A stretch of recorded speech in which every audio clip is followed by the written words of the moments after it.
Ngasi video sidi ma'am punama khangam lagani taram lagani prithvi khwaidagi sauba drug cartel ko drug trafficker haitare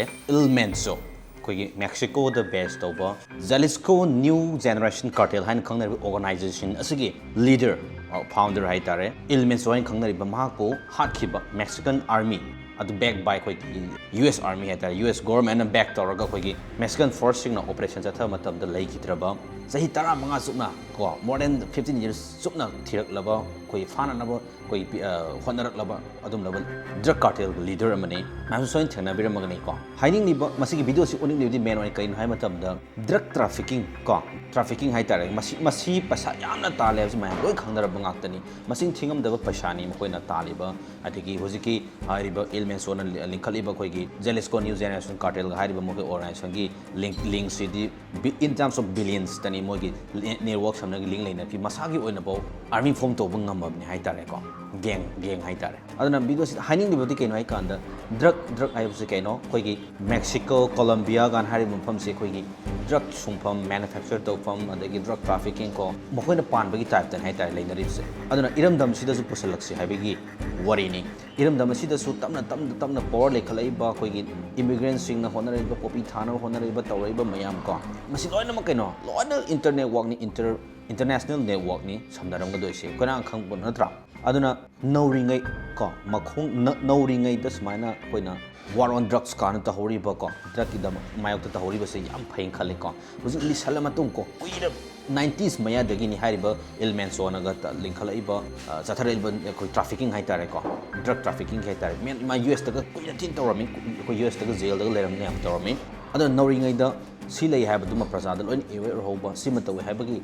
war on drugs nongna pakhaloba yam pa bu khongthang ni means hena lisangi tara ga di makhoi gi network si asuki matik in terms of billions in terms of crore earn tawrpa ya ba koi gi lambi ni na mokoina paisa sina ngamdab leita bani na khulai lera kan ama lera kan mokhoi damakta makhoi gi oiba colony ama mokhoi gi oiba network ama ko gang gi oiba ming am taroi tori ni mokhoi gi sangsara ma mokhoi gi oiba lam ama mokhoi gi oiba idea ma lak dori mi aduna government na bo ki bai tare hosiki Mexico ki ngarang na laikidaba masigi leader sigi asing maming Nemesio Oseguera Cervantes baba su khara nuai buat pani moi Mexican Latin gi loan sing se ko aduna isam Mencho haina khangnei ko mark se Jalisco new generation cartel hybrid organization ko makoi gi linkali ba organization sigi powerful oiba leader head ni mark se Donald Trump na fawba koi gi US government na haitar US president na fawba $15 million magi bounty oina mark fa matam da award oin lauthokre wanted lauraba mi oi mani haitare madugi men oisu laksage ma phana honara pa matam da ma hanana phana honara pa matam da madugi samnari ba link thi more than 15 years ma se lot la leiraba koi gi phaba ngam da bagi mong da leiraba adum laba koi gi drug cartel amani yam poor lei haitare ko aduna kanam kamain tawraga means magi one of his girlfriend is the man key hairi bani ma ngang nan legi da phaba pun bagi matang si dai tare si su matang laksage hamba yang mina si introduction hai tare ko magna tawri me si kainai kan da tons of cocaine koi samerin ki kuthang da koi samerin na transport taw da ma na pi ri paisa je thadari paisa je so matik yang rai tare ko samerin da lon pu bangami bani samerin da paisa thada bangami hai tare ko tons of cocaine hai tare man tai se koi tons of cocaine si Colombia dagi Ecuador fawraga koi gi Mexico gi koi Pacific coast maya swai da purak bai dar using koi gi speed boats yang boat sing adagi submarine sai dar ko koi private moi boat koi paisa pai gambu di yak boat masam macha gi leina ba ngak tani na ko transport ki aduni ngai paisa pai moi gi geng kanu ngak tani na adum port khoding ni paisa tor ma lore submarine bawa leiba ngam pagi submarine transport po ngam bani hai tare ko kyam ti sauri ho sumaina mana transport tawi ma gi business sumain tawi hai tare arai banati ma se military gi oiba tactics su yam adugi knowledge yam lei hai aduga man tai se ma gi scope oin hai tare ma gi makha leiba army hai tare ko ma gi to armed groups ka lei fazana well trained tawra ba koi gi gunmen koi gi forces hai tare kaya ma thami adagi mana sumain operate toy man leader oba oi hai bagi khaktani ma masaje public da amada ma easily sin or public ma thokte hai tare secretly ma operate to leader aman hai tar aduna kitang wa ba ma se hakthena na amana si tawri haibagi clue ama magi kano leader amani haibagi wari di khanga ma se ira lena dum confront to ba thengna bdi ngamdaba ko US ki khoi treasury department na ga khoi lauthokre ni prithvi gi khwai da gi drug trafficker khwai da gi solve drug trafficking chathari se hari nupas na chathari ba Jalisco the base to banam na Jalisco new generation cartel hari organization leader mahak senior na lauthokra ba masi khang natana magi mamang dai tare ko masi gi drugs ki khak na wana tana khoi border area sing da khoi gi thau huran ba full thief ko adagi cross border sing da chathari ba khoi criminal oi ba thabak sing mayam se involved to wadum laba criminal amane elements so se adu haina rib de kai noi kanda mahak hat khi ba sina Mexico da lam liba khoi drug cartel ki magi lisang sina chathari ba magi long journey mayam se amana traga ama chokthropa ama sira so ama chokthropa masi loira drasin madugi ona tena bada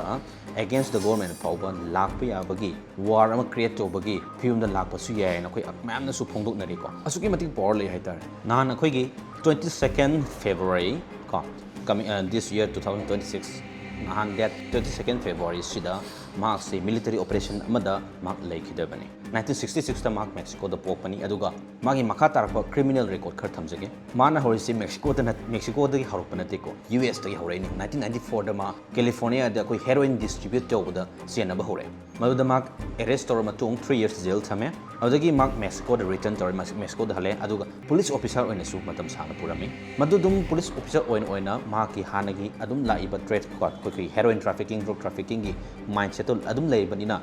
atawna dum mark drug trafficking da yana fogolakpa amu oirak pai tar mark na likhaliba cartel sinataba atopa cartel haitar sinaloa cartel hai sigi mark security and operational supervisor oina su lerami masidagi mark experience myam lerak pai tar masidagi ni mark ki knowledge myam tal matung knowledge har kanogi wante ko drug trafficking adagi heroin distribute tawba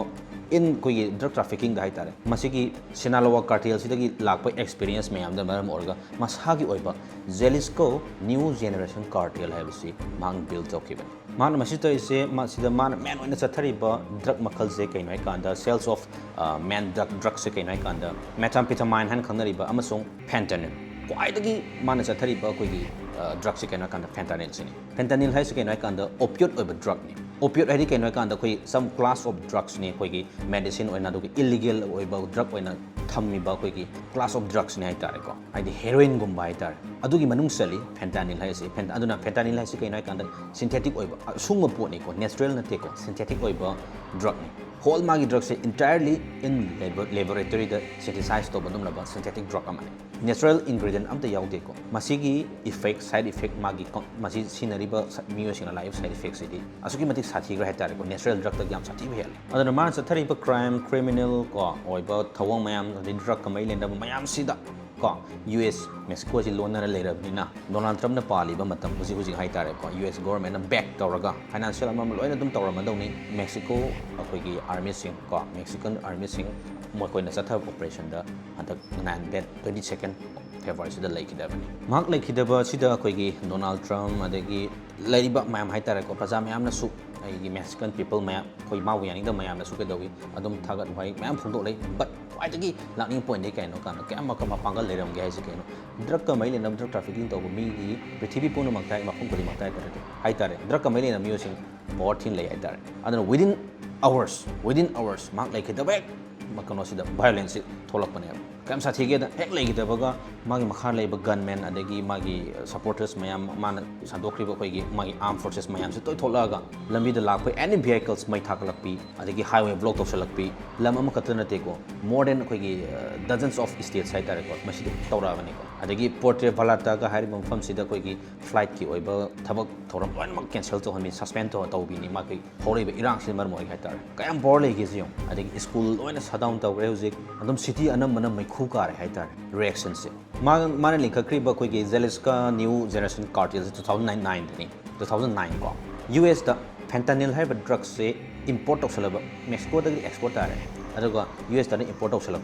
quite the largest कोई के exporter site आ रहे को into the US kananoi kanda hariba magi organization sine 10,000 heba arm members in armed forces magi makha lei hai jam sathira jani go he link khaki ba 2009 link khaki da 2010 sai tare masidagi ni magi powerful oiba hengala is US adagi Europe ki mafam kya magi cartel organization to kala is masai gi pankriba sinaloa khoi gi cartel do madu obu compare to khala pin hai tare hariba Mexico gi ko deadliest and most feared khoi gi cartel leader khoi elements so han hona matam da Mexican ko dozens of people kara we lekidre halekidam sing manung da khoi 34 madi khoi magi makha da leba suspected khoi cartel members sing ni aduga 25 mana Mexican national khoi guard member tare khoi Mexican authority gi khoi government gi guard members sing aduga civilian ama yawe hai aduga ngasai mamang panjaki ba mahak si phana na ba magi lekon thina hona matam da one of his girlfriend is the man key man role low si kanan wa yor ka dore masida koi pondor kriji Mexico gi finance secretary na pondor ki bani mahaki location ama trace tawna hona ba mahaki lefam ama thidon hona ba da one of his girlfriend gi chawr role ama yaw khin smani phungdoi mayam nang nang rapat ama tawna rapada rumor oina koi only fans mayam khangbi amani only fans adult star haitar model Maria Julia Shine khangnaba haiba only fans model ni adult star haibi are amorok mark sine na maina thame adubu mark masana di masai ma na nati haiba dum phungdoi haitare ko ignore tori kana khangno phana ignore torozu $15 million ni my bounty koigi elements of fana nabi damakta matik nari bounty wanted award say $15 million ni aduna irailai phava nati kayam pangal lege si Mexican authority Mexican army singna operation chathaba phava ngamdrabani kana yaudab yadre US yaudab yadre with the help of intelligence of US kamilena loinana Mexican army singna operation chathaba hatpa ngamkhibani phava ngamkhibani haitare asembagi ni mase phavani adu pha matamda tholakpa koigi irang dhamam oraga firing tawba ama tawbada operation mandu leikidabani haitare kapnarabni na koi kapnari manungda koigi military ni kapa mamam taw matamda ma wanted arrest soe madugigi hospital gi propi lambi da leikidabani adun within hours act sikibaga whole most koigi leiri moigi 32 state la kyanu leibani adugi manungda more than 20 states sing irang hauribani kyam sathigragi whole Mexican country sima magi cartel dum salai leirabani natra aduna iramdam sidaju adugi thak yauragadi kana ngamani aduna ngali ngai war on drugs taw base this is the best aduni simtang thamjage na samjaba video ni next video hoigi asumlaba interesting of news loina matam gi oiba amasung sas kamai lena facts kayama adum na thono hona jarke support of nase